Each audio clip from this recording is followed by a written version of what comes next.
मैंने हर मोहल्ला छान लिया, बहुत ढूंढा, लेकिन मुझे कुछ भी पता नहीं चला। तुम्हारा बेटा इतनी आसानी से मरने वाला नहीं। हमने उसे कैद करने की कोशिश की, लेकिन वो बच निकला। अगर मैं चाहूं तो एक लम्हे में मैं उसे जन्नत रसीद कर सकता हूँ। जमरुद, कल तो मिल सकती हूँ मुझसे। बैठ के बात कर लेंगे दोनों। क्या तुम्हें एक बात की बात नहीं समझ आती जमरुद? मैंने तुमसे कहा था कि तुम उस लड़के से बात बिल्कुल नहीं करोगी। तुम बाज ना आई तो मैं तुम्हें कमरे में बंद कर दूंगी।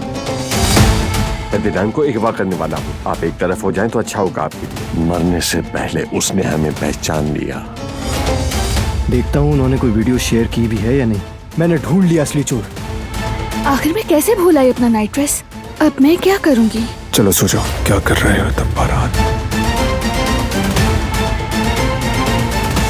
ये जान चुकी है गालिबन।